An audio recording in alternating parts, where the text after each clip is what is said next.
you are going to see a conversation that Jesus had with Zacchaeus. And we know Zacchaeus is known for what?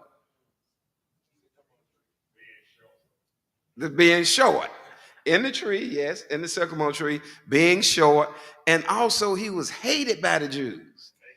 He was hated by the Jews because he collected taxes and he collected them unfairly.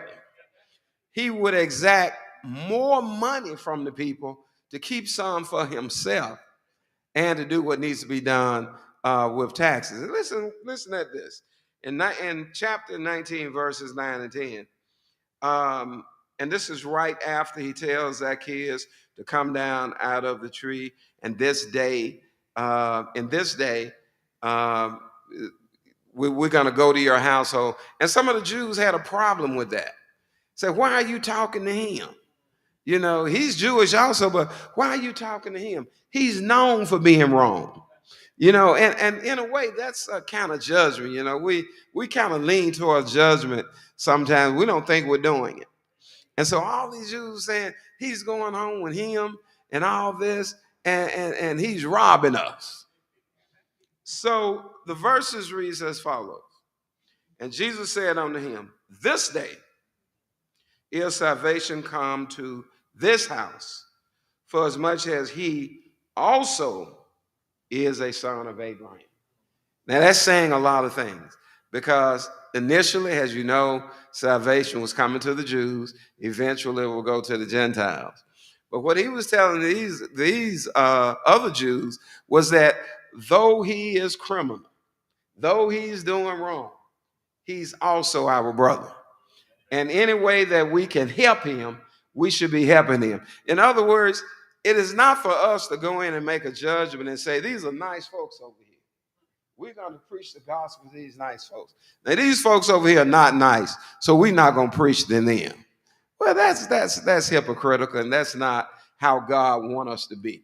God wants us to help, seek out and help as many people as we can, regardless of who they are. And even in your families, you know, we don't want to pick and choose who to talk to. To be honest with you, the ones who are going through things, they need it the most. Amen. And he goes on to say, for the Son of Man is come to seek and to save that which was lost.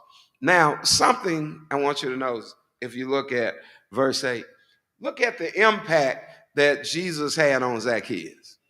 Look at verse 8. He had an impact. Something happened to Zacchaeus to make him change from being a hoarder of folks' money. So he says, and Zacchaeus stood and said unto the Lord, behold, Lord, the half of my goods I give to the poor. The half of my goods. There's no telling how much money he had. But to give half, you know, we struggle with 10%. Yes, we do. We struggle with 10%. Amen. Amen. And he said, half of the goods I give to the poor. And listen to this. And if I have taken, well, you know you have taken. And if I've taken anything from any man by false accusation, I restore him fourfold. Oh boy. Man, that's a change of heart, isn't it? He may not have ended up with anything when it was over. But it shows the shift he made from being greedy, from being worldly, from being hypocritical, to turn around now, and his soul is more valuable than his resources. And the love of Christ should make us do that. Amen. Amen. You know, as a pastor, I try and sit alone a whole lot, because if you mess around and mingle around, you'll hear a whole lot of stuff. And you don't want that to be bothering, your spirit and everything, because people can say some things. I won't even name it. We was at another church, and apparently they had been asked to do an envelope or something. You know how it is when you do revivals and whatever. And everyone was like, we just put some money in today, and they ain't want to put some more money in. Well, that's not between you and the pastor. That is between you and God. Amen. And she didn't know I was preaching that night, so I just kind of eased on around the corner because you don't want to hear that kind of stuff. So that's one thing. That's one thing. The other thing comes in chapter 1, verses 1 through 4. Here he specifies, and he is talking to a specific person, but it's not just he's talking to the person. Listen to the words that are being said. So Luke writes to someone by the name of Theophilus. He also writes to the same person in the book of Acts. He says, for as much as men have taken in hand to set forth in order a declaration of those things which are most surely believed among us. So really, what Luke is trying to do, he's making a case. He's like a lawyer. He's making a case.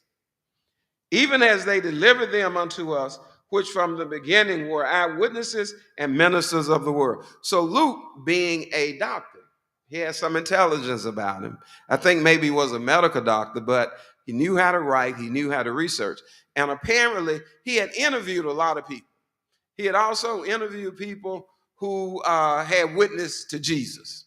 He had a chance to talk to people. And especially maybe, I'm sure he had an opportunity to talk to John being one of the longest livers of the disciples. Because, we'll pick up on John in the book of Revelation. So he builds a case.